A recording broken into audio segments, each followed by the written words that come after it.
현재 대만에서 벌어지고 있는 중국의 위협과 도발이 점입가경의 상황으로 치닫고 있습니다. 이는 지난 4일부터 실시되고 있는 중국의 대만 포위 위협 훈련이 대만의 영공과 영해에서 무차별적으로 진행됨에 따라 국제사회의 비판인 안할이 거세지고 있기 때문입니다. 실제로 지난 7일에도 중국 군함이 대만 영해에 불법적으로 진입한 것에 이어 급기야 지난 8일에는 수호이 30을 비롯한 중국 전투기 21대가 대만의 방공식별구역과 대만의 옆 중간선을 제집 드나들듯이 침범하면서 대만 정부뿐만 아니라 미국과 서방 진영을 비롯한 세계 각국이 거센 비판을 쏟아내고 있는 상황입니다. 더군다나 이 같은 상황에 더해 중국군이 애초에 7일 정오까지 실시한다던 대만 포위 훈련이 8일이 지나서도 종료되기는커녕 오히려 전투기와 군함은 물론이고 잠수함마저 동원하면서까지 그야말로 대만을 상대로 한 전방위적인 무력 도발에 나서면서 결국 중국과 그동안 숱한 갈등을 빚어왔던 대다수의 주변 국가들마저도 이를 우려하는 상황이 전개되고 있다는 점입니다. 특히 중국과 마주하고 있는 일본과 베트남만 놓고 보더라도 연일 거듭되는 중국의 군사 위협으로 인해 대만처럼 사면초가에 놓일 수는 없다며 한국산 방산무기를 다급히 도입해야 된다는 주요 매체들의 아우성이 하루가 멀다 하고 터져나오고 있는 상황입니다. 이와 관련해 베트남의 유력 매체인 소아뉴스는 폴란드 정부가 러시아의 위협으로부터 벗어나려고 한국을 통해 FA-50 경전투기를 대규모로 도입하고 나선 만큼 자국 정부 역시도 오늘날 거세지고 있는 중국의 도발에 맞서 만반의 대비태세를 갖춰야 한다고 보도했습니다. 먼저 베트남 매체는 최근 폴란드 정부가 한국과 사상 최대 규모로 방산 계약을 체결했다며 매우 큰 감탄을 터뜨렸습니다. 그러면서 이 매체는 폴란드 정부가 한국으로부터 도입하기로 한 방산 무기는 총 3가지로 나뉘는데 1000대에 이르는 흑표전차와 더불어 자주포와 FA-50 경전투기 또한 각각 600문과 48대에 이른다고 보도했습니다. 특히 베트남 매체는 폴란드 정부가 도입한 한국제 방산무기 중에서 단연 눈에 띄는 것은 FA-50 경전투기라고 보도했습니다. 바로 폴란드 정부가 이른바 전략적 접근이라는 방식을 통해 한국으로부터 FA-50 경전투기를 도입하고 나섰는데, 이는 폴란드를 유럽의 군사강국으로 발돋움시키기 위해서는 공군력 증강이 필수불가결할 수밖에 없다는 것입니다. 무엇보다 베트남 매체는 폴란드 정부가 FA-50 경전투기 도입에 이처럼 아낌없는 애정을 쏟고 나선 것은 그만큼 다른 기종에 비해 높은 가성비를 자랑하기 때문이라고 치켜세웠습니다. 실제로 베트남 매체는 한국항공우주산업이 2005년에 개발한 FA-50 경전투기는 T-50 다목적 훈련기를 기반으로 2인승으로 개발됐는데, 이를 구매하려면 장착무기를 제외하고 한 대당 3천만 달러가 소요된다고 소개했습니다. 그리고 뒤이어 베트남 매체는 FA-50 경전투기가 다른 여느 기종에 비해 다소 저렴한 가격을 보이고 있지만 오히려 성능 면에서는 가히 다른 기종을 압도하고도 남을 정도로 상상을 초월한다고 보도했습니다. 이는 FA-50의 최대 속도만 하더라도 무려 시속 1770km에 달하는 데다가 비행거리와 고도 역시도 각각 1851km와 14,630m에 달한다는 것입니다. 또한 FA-50에는 공중에 있는 적항공기의 적외선을 감지해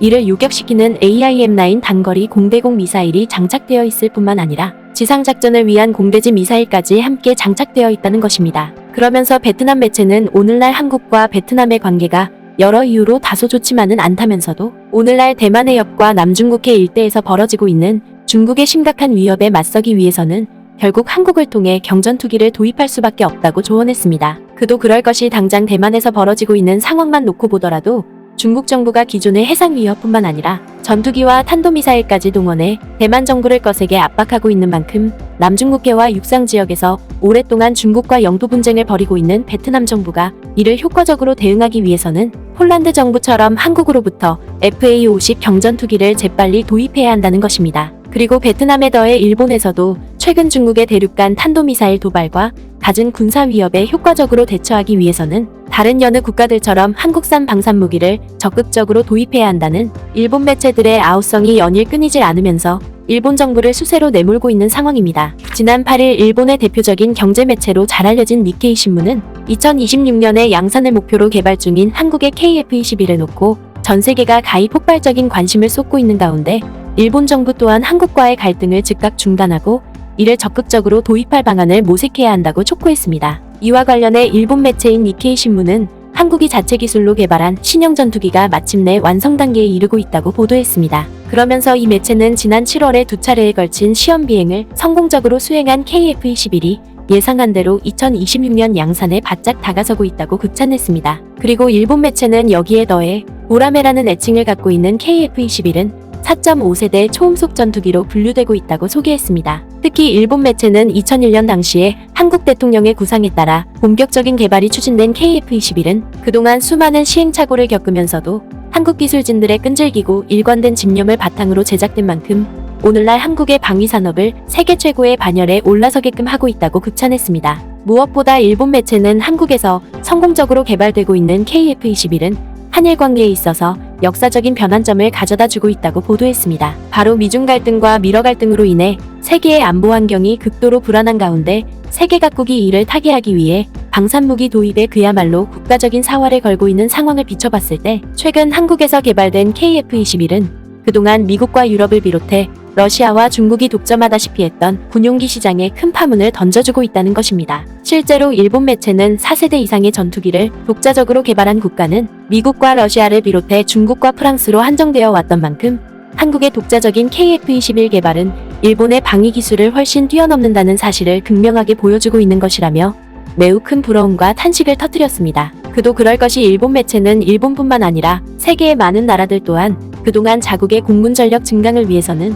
미국과 유럽이나 중국과 러시아에서 제작되는 전투기에 상당 부분 의존할 수밖에 없었다고 한탄했습니다. 특히 일본 매체는 당장 일본만 국한해 보더라도 그동안 세계의 주력 기종을 운용해왔는데 이 중 F-2 전투기는 일본의 독자 기술이 아닌 미국과의 공동 개발을 통해 생산됐을 뿐 나머지 F-15와 F-35 전투기는 모두 미국에서 들여온 것이라고 보도했습니다. 특히 일본 매체는 F-35의 경우 레이더에 탐지되기 어려운 스텔스 기능을 갖추고 있다는 장점 때문에 가격이 매우 비싼 편이라고 지적했습니다. 때문에 일본 매체는 오늘날 일본 영해에서 증대되고 있는 중국의 무력 도발에 효과적으로 맞서기 위해서는 한국과의 방산 협력과 이를 통한 한국산 방산 무기 도입이 매우 절실할 수밖에 없다고 보도했습니다. 실제로 일본 매체는 앞서 언급했던 것처럼 고비용이라는 부담감을 안고 있는 F-35와 달리 한국에서 독자 기술로 개발된 KF-21은 똑같이 스텔스 기능을 갖추고 있으면서도 가격적인 측면에서는 오히려 미국 기종보다 상당히 매력적이라는 점에서